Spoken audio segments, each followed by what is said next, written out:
السلام علیکم دوستو، ہمارے یوٹیوب چینل کو سبسکرائب کریں۔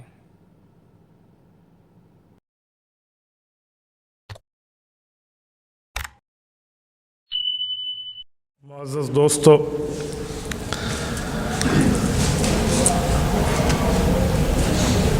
آج کا دن جمعۃ المبارک کا مقدس دن ہے۔ میں نے آپ کی خدمت میں دین اسلام کے پھیلاؤ کے حوالے سے چند معروضات عرض کرنی ہیں۔ سب سے پہلی بات کہ اسلام دین قائم ہونے کے لیے آیا ہے، چھپنے کے لیے نہیں آیا۔ دین اسلام کے پھیلاؤ کے، اشاعت کے، پبلسٹی کے بہت سے طریقہ کار ہیں۔ ایک طریقہ کار تو یہ ہے جس کو ہم مدرسہ کہتے ہیں، تعلیم دین کہتے ہیں۔ مدرسے میں استاذ بیٹھ کر اپنے شاگردوں کو قرآن کریم پڑھاتا ہے، احادیث نبویہ بتاتا ہے، رسالت مآب صلی اللہ علیہ وآلہ وسلم کے فرامین سے آگاہ کرتا ہے، شریعت کے مسائل بتاتا ہے۔ دوسرے نمبر پہ دین اسلام کی اشاعت اور تبلیغ اور دعوت کے حوالے سے خانقاہ ہے۔ خانقاہ میں شیخ طریقت پیر بیٹھ کے لوگوں کے گناہوں کا علاج کرتا ہے، انہیں گناہ کے چھوڑنے کا طریقہ بتاتا ہے، اس کے دل کو چالو کر کے اللہ اللہ اس کے دل کی دھڑکنوں سے اسے محسوس کرانے کا طریقہ بتاتا ہے۔ اسی طرح دین اسلام کے پھیلاؤ میں ایک طریقہ کار ہے جسے ہم دعوت تبلیغ کہتے ہیں، جو عوام کے لیے ہے۔ علماء کی قیادت میں عوام میں چل کے عوام کو نماز روزے کی بنیادی باتیں سمجھائی جائیں، کلمہ طیبہ کے بارے میں بنیادی باتیں سمجھائی جائیں۔ دین اسلام کی اشاعت کا ایک طریقہ یہ بھی ہے کہ جس کو اللہ نے قلم کی طاقت عطا کی ہے، وہ اپنے لکھنے والے صفحات کو دین اسلام کی اشاعت کے لیے، دین اسلام کی حفاظت کے لیے، دین اسلام کی تبلیغ کے لیے پھیلائے اور اس کو بروئے کار لائے۔ دین اسلام کا ایک طریقہ یہ بھی ہے کہ جس کو رب نے زبان کی طاقت دی ہے، وہ ممبر پہ بیٹھا ہو، وہ اسکول کا استاذ ہو، وہ کالج کا پروفیسر ہو یا کوئی بھی ہو، وہ وہاں پر دین اسلام کے حوالے سے بات کرے۔ یہ مختلف شعبہ جات ہیں، لیکن جس شعبے پر دین کی دعوت پر میں آج آپ کے سامنے بات کر رہا ہوں وہ دعوت و تبلیغ ہے۔ دعوت و تبلیغ کی ابتدا تو رسول اللہ صلی اللہ علیہ وسلم نے خود فرمائی ہے۔ اللہ کے رسول صلی اللہ علیہ وسلم نے دو طریقے اختیار فرمائے تھے، ایک کفار کے لیے، ایک مسلمانوں کے لیے۔ کافر کو دین اسلام پڑھایا تھا اور مسلمان کو دین اسلام پہ عمل کرنے کا طریقہ بتایا تھا۔ کفار تک بھی، مسلمان تک بھی رسول اللہ صلی اللہ علیہ وسلم کی دعوت پہنچی ہے۔ خاص کر جب بر صغیر میں ہمارے علماء کرام نے اس بات کو محسوس کیا کہ عوام الناس تک تو یہ بات واضح طور پہ نہیں پہنچ رہی، مدرسوں میں کچھ لوگ آتے ہیں، خانقاہ میں کچھ لوگ آتے ہیں، لوگوں کے دروازوں پہ جا کے ان کے گھروں تک گشت کر کے اس بات کو سمجھایا جائے کہ آپ اسلام اور دین اور ایمان اور مذہب کی طرف متوجہ ہو، کلمہ کے اوپر آپ توجہ دیں اور آپ کو اسلام کی بنیادی باتیں پتہ ہونی چاہیے۔ تو حضرت جی مولانا الیاس دہلوی رحمۃ اللہ علیہ، یہ حضرت ابوبکر صدیق رضی اللہ تعالیٰ عنہ کی اولاد میں ہیں۔ حضرت شیخ الہند مولانا محمود حسن دیوبندی رحمہ اللہ کے شاگرد ہیں۔ حضرت مولانا اشرف علی تھانوی رحمہ اللہ، مولانا سید حسین احمد مدنی رحمہ اللہ ان کے کلاس فیلو ہیں، ان کے دوست ہیں۔ مولانا الیاس رحمہ اللہ کے دل میں اس بات کا داعیہ تقاضا اور اس بات کی اہم چاہت پیدا ہوئی تو انہوں نے اس کو دعوت و تبلیغ کی چند باتوں کی شکل دے دی۔ مثلا جو بندہ مصروف ہے، فارغ نہیں ہے، تو وہ 3 دن ہمیں دے، جس کو سہ روزہ کہتے ہیں۔ وہ 3 کے بجائے 4 دے وہ بھی ٹھیک ہے، 3 کے بجائے 2 دے تو بھی ٹھیک ہے، کوئی 3 دن فرض نہیں ہے، لیکن ایک ترتیب ہے، ایک پالیسی ہے۔ اسی طرح جو بندہ اس سے زائد دن دے سکتا ہے تو کم از کم 10 دے دے، اس سے بڑھ کے تو 40 دن دے دے، 120 دن کا 4 ماہ۔ یہ اس طرح کی انہوں نے ترتیبیں لگائیں کہ جو آدمی جس کورس میں آ سکتا ہے، وہ شارٹ کورس ہے یا لانگ کورس ہے، وہ آ کر دین کی باتیں سمجھے۔ یہ شروع تو ہوا بستی نظام الدین انڈیا سے، اور آج الحمدللہ دنیا کے ہر بر اعظم میں، ہر کونے میں، ہر جزیرے میں، ہر محلے میں، ہر ملک، ہر شہر میں یہ دعوت و تبلیغ کا داعیہ پہنچ چکا ہے۔ رب العزت کا کرم فضل اس دعوت و تبلیغ کو علماء کرام کی سرپرستی حاصل رہی۔ حضرت جی مولانا الیاس دہلوی رحمۃ اللہ علیہ خود عالم دین، حضرت مولانا محمد یوسف کاندلوی رحمہ اللہ ان کے فرزند ارجمند خود عالم دین، حضرت مولانا محمد زکریہ کاندلوی رحمہ اللہ خود عالم دین، اور بڑے بڑے شیخ الحدیث۔ اگر پاکستان کے لیول کی بات کریں تو مولانا مفتی زین العابدین رحمہ اللہ جیسی شخصیت وہ ان کے سربراہ، حضرت جی مولانا جمشید علی خان رحمہ اللہ، حضرت تھانوی حضرت مدنی رحمہ اللہ دونوں کے شاگرد تھے۔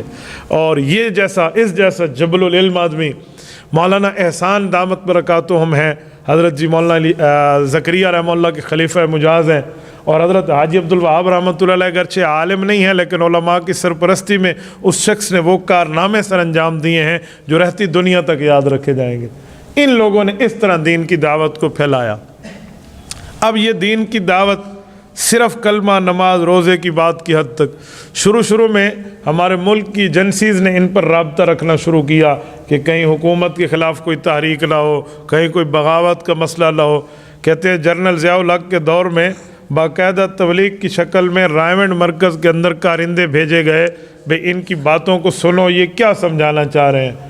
تو وہ آئے، ہفتہ 10 دن لگا کر چلے گئے، اور انہوں نے آگے کہا کہ جنرل صاحب تمہاری حکومت کا اس مسئلے سے کوئی تعلق نہیں ہے، یا یہ بندے آسمان سے اوپر کی باتیں کر رہے ہیں یا زمین کے نیچے کی باتیں کر رہے ہیں، مریں گے تو کیا ہوگا اور اوپر سے ہمارے لیے کیا آیا ہے، لہٰذا ایسا ویسا کوئی مسئلہ نہیں ہے۔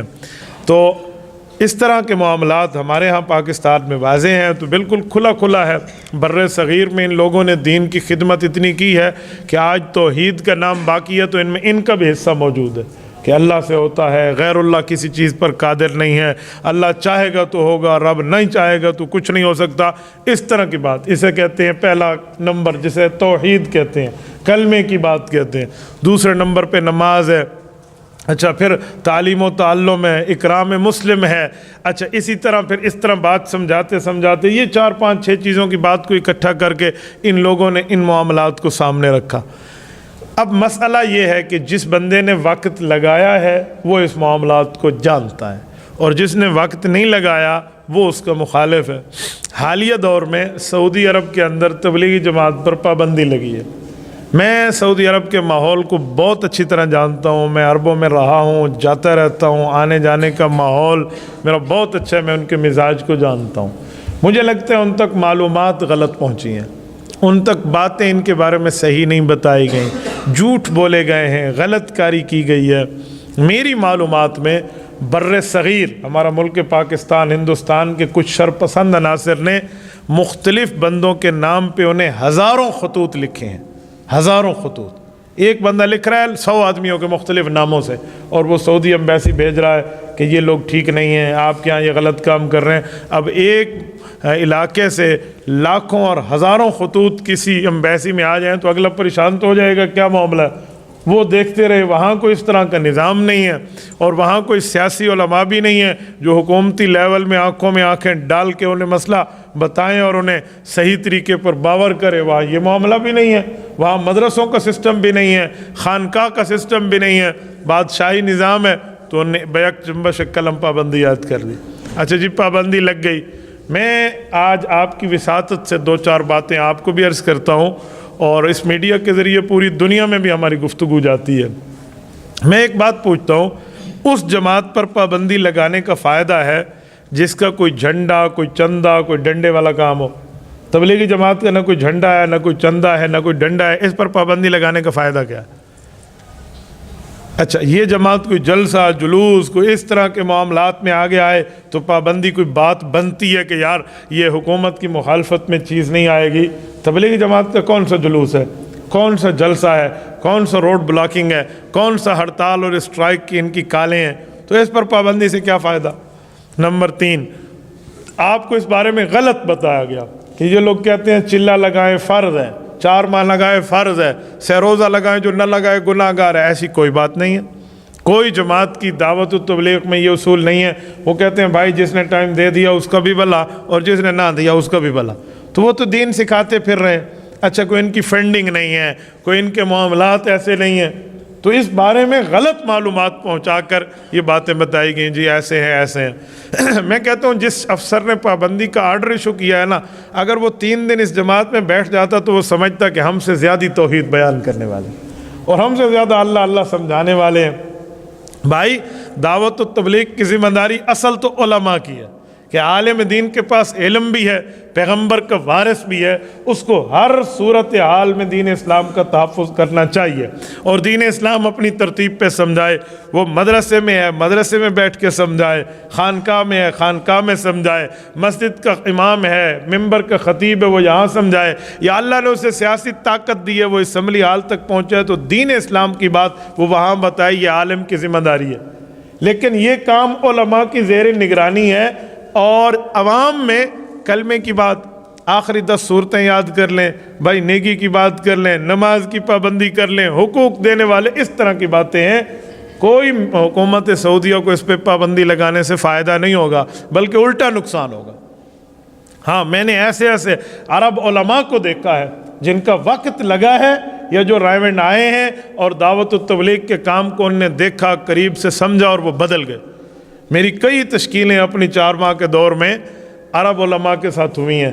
میں حیران ہوتا تھا جب ہم ان کی ترجمانی کے لیے ٹھہرتے تھے کہ جب وہ بیان میں ٹھہرتے ہم ترجمانی کر کے عوام کو سمجھاتے کہ شیخ کیا کہہ رہے ہیں، تو بعض لوگ تو رونے لگ جاتے، ان کی تاندہ بن جاتا آنسوؤں کا، رونے میں ان کی ہچکی بن جاتی، وہ بات نہ کر سکتے۔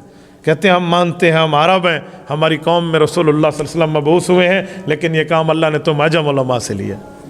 میں ایسے ایسے افراد کو جانتا ہوں۔ ایک شخص نے تو مجھے حضرت ابو ہریرہ رضی اللہ تعالیٰ عنہ کے نسل سے ہونے کا تعارف کرایا، اور دعوت و تبلیغ کی وجہ سے اس نے کہا جی اللہ پاک نے مجھے سعادت دی ہے، اور پتہ نہیں کوئی 75-80 سال کی اس کی لگ بھگ اس طرح عمر تھی، ایجڈ آدمی ہے، تو وہ کہہ رہے ہیں کہ میں نے اس وجہ سے اور فلاں فلاں۔